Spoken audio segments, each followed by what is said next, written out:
Hello，大家好，歡迎翻到嚟 Vivid Career Consulting 嘅頻道，我係 Vivian，係你哋嘅職業策略師。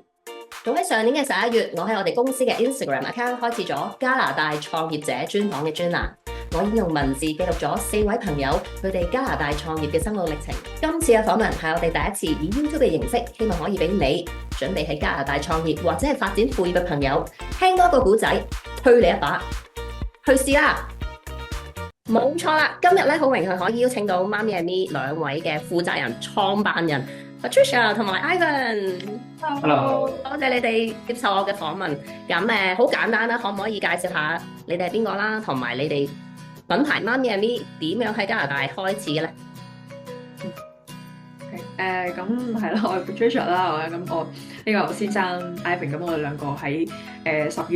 年十月嘅時候，咁就開創咗呢個品牌啦，媽咪 and me。咁咧係一個網上嘅 BB 網店嚟嘅，係啦。咁我哋原因點解開始咧？其實就係因為源於我哋係做新手爸爸媽媽，係啦。咁發覺喺呢度加拿大。因為我哋小朋友喺呢度出世啊嘛，咁我哋就唔同好似香港嘅朋友咁樣，好多買嘢嘅時候好多選擇啊，成啊咁，同埋其實新手爸爸媽媽咧，其實要上網做好多 research 嘅，係啦，咁就好多資訊啦，有少少係overload 咗嘅資訊太多啦，係啦，咁但係咧有樣嘢好唔 helpful 就係呢度買嘢嘅選擇係好少。係啦，基本上呢度嘅鋪頭咧 ，BB 即係嘅鋪頭咧係好少之又少，係啦，可能得2間大嘅連鎖，3間啦，咁跟住其他就係啲小店咁。但係永遠你唔會喺間鋪頭度買到全部你所有你想要嘅嘢，係啦，諗審係咪啊？係啦，你要佢成10幾間鋪頭，即包埋網店喎，你先買晒你真係自己有需要嘅嘢，咁所以。個靈感就係源於我哋小朋友啦，咁我哋個仔仔，咁發覺哇都好麻煩，咁同埋我哋都有同接觸過，因為我哋有返呢度嘅產前班啊，咁樣咁都接觸到啲本地嘅同學仔咁樣，其實大家都係同行嘅一齊嘅，我哋遇到嘅難題都係一齊嘅，咁發覺就係話買嘢真係好困難，同埋係好貴得嚟又選擇少。咁如果比起即係我哋隔離鄰仔就係美國嗰邊，就係真係太少啦，選擇實在咁樣，所以我哋就有呢個 idea 諗住開始自己嘅牌子。咁因為其實我爹哋咁佢都其實幫咗我哋好多，因為我哋品牌需要去自己點講咧做一啲產品出嚟，係啦，我哋做啲產品出嚟，我哋揾廠做啲產品出嚟，咁所以咧就靠我爸爸叫做搭路啦，係啦，咁就。佢就親自去咗有幾個地方啦，咁去咗呢啲咁嘅工廠，佢自己親身去睇，係睇啲人點製作啊，啲物料係點樣啊，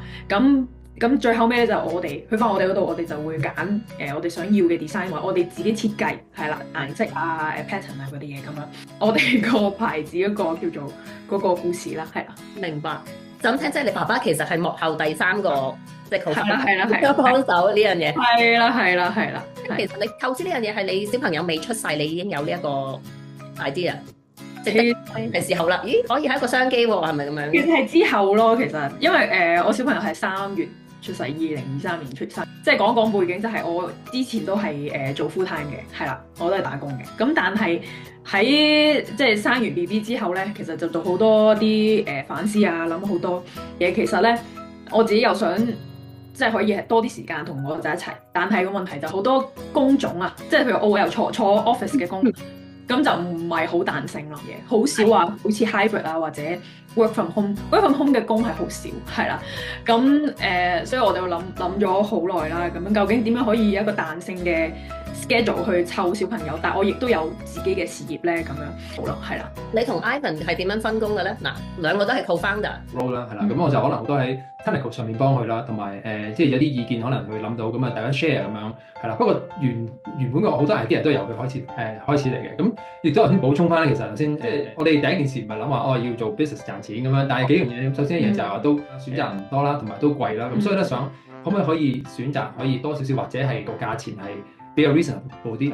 兩位係咪之前係喺加拿大生活過，即係回流定係？因為我都好奇點解會揀加拿大去創業？咁當然啦，我起咗一個加拿大創業者專欄咧，啱啱訪問過嗰4位咧，都係唔係喺加拿大度大嘅，係真係新移民移過嚟。咁但係你兩位係咪都係即係回流啊？定係都好熟悉加拿大嘅本身？嗱，咁其實咧，因為我有得意嘅，其實咧我就係喺加拿大出世嘅，不過咧就好細個，3歲翻返香港啦。其實我喺香港係啦，所以不過就即係有啲淵源就要專即係加拿大 exactly Calgary 就我出世嘅地方嚟嘅。哦，係啦，咁就係啦，跟住我哋就結咗婚，跟住 Lucky 我哋係1年2年之後，跟住就其實當時係 Covid 最勁嘅時間，我哋好簡單就係覺得啊，將來好似為小朋友好似幾好喎，即係我好似加拿大嘅係一個好處壞處，咁兩邊都有嘅，咁樣擺埋一齊，咁去 compare 就發覺即係for小朋友嘅加拿大真係一個好好嘅地方咁樣咯，係。即係兩位係喺香港認識，然後就好啦，一齊翻嚟加拿大咁去 again，即係可能再 further 去即係你哋嘅家庭嘅計劃啦，咁就都喺呢度扎根啦，咁就亦都順理成章，你哋嘅品牌就出世啦，係咪？冇錯。10月到而家半年嘅時間咧，有冇遇到一個比較大嘅挑戰啊？其實大挑戰就大點講咧？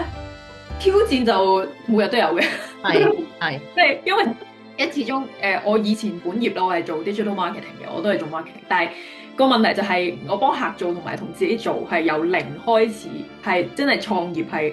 一件好難嘅事嘅，係即係因為好多嘢都真係好新，你未接觸過、未試過，你唔會係知道嗰個結果係點樣嘅，咁所以好多時候就係要點講咧，即係要克服，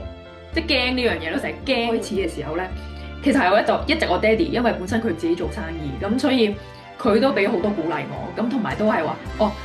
有信心啲啦咁樣。咁如果你有個 idea，就做咗個 research 嘅話，如果係有個市場嘅話，咁咪放手去做，係啦。咁 why not？因為佢話如果唔係而家等到你想等到幾時咧咁樣？係啦，即係因為同埋有好嘅 idea 咧，其實有啲時候就係嗰個踏出個第一步啦。咁但係當然去翻你個問題就係話有咩難題？就係其實因為我哋係網店啦，因為我哋冇實體嘅鋪，好多網上好多嘅競爭係。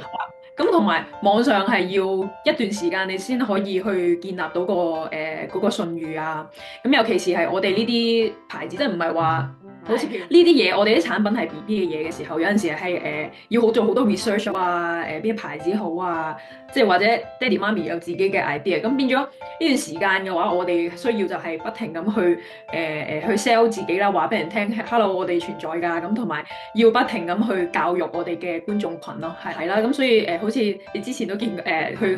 過我哋嘅市集，去過我哋 market 咁樣咯，係咁我哋就不停咁樣擺 market，就話俾你聽，我哋係新嘅品牌，咁我哋有啲乜嘢去提供俾你哋，係啦，咁你哋可以睇下，掂下我哋啲嘢啊，或者最緊要，我覺得同埋本地嘅客群都係啦，佢哋好中意望到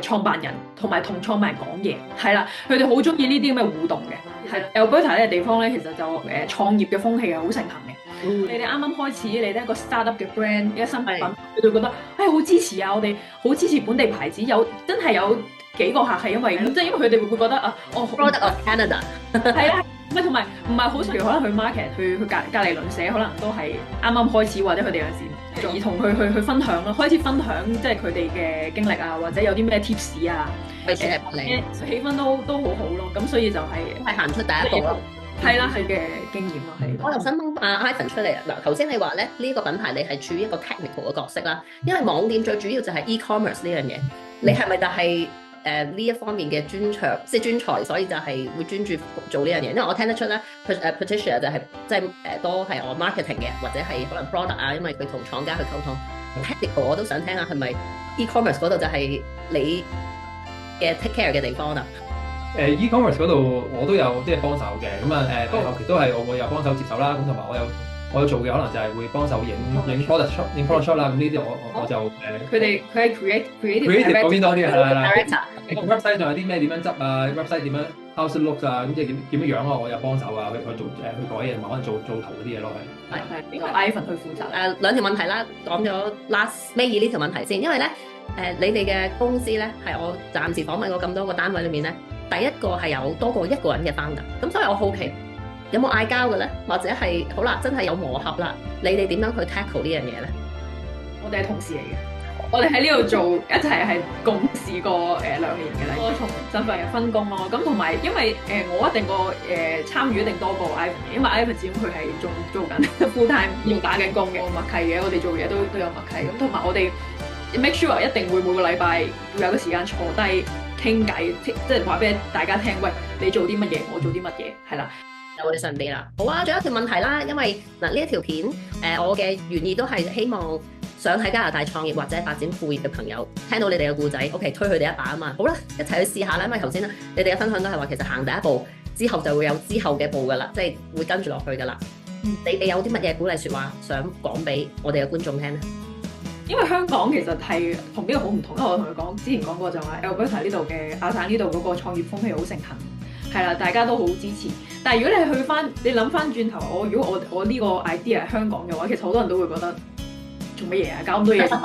打份工啦。咁變咗其實就係有陣時我覺得係有香港人打工嗰個精神同埋嗰個側邊附近嘅啲例子，其實好多牌子都唔係，佢哋可能係幾百蚊就已經開始創業。咁其實就唔好俾呢樣嘢困住自己咯。好多未知之數同埋你冇穩定嘅收入，我諗呢樣嘢係即係對好多香港人或者對好多人嚟講都係一個令到佢哋卻步嘅原因咯。係啦，咁所以就係首先唔好俾呢樣嘢嚟困住自己。二就係我就好慶幸我喺生完小朋友1年之外，我接觸咗好多自己做生意嘅人，接觸到好多呢啲自己創業或者想創業嘅人，咁我哋就交流好多啦，係好緊要。同埋你揾到自己嗰個羣體都係創業嘅人咁嘅時候咧，你變咗覺得啊，大家都係差唔多或者係過來人嚟嘅，咁所以就會容易好多咯。係明白。Ivan 咧有冇嘢補充啊？去多啲同可能你有 idea 嘅時候，真係可能。寫低同埋真係去同一啲你熟嘅人，即係你信得過人啦，信得過人啦，呢個人咧同佢分享件事歸唔歸佢，可能會有啲嘅好嘅意見，其實會俾到你。嗰啲 owner 傾多啲偈咧，你又會知多啲，同埋聽故事咧，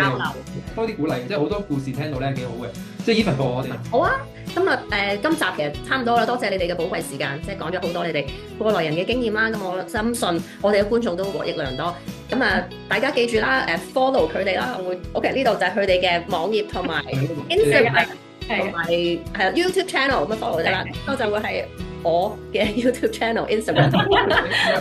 大家記住 follow 我哋啦。係啊，好啦，多謝晒你哋，拜拜。多謝晒，拜拜。多謝收睇，歡迎你 subscribe 同埋 follow 我哋嘅 YouTube、Instagram 同埋 LinkedIn account。我哋下條片再見，拜拜。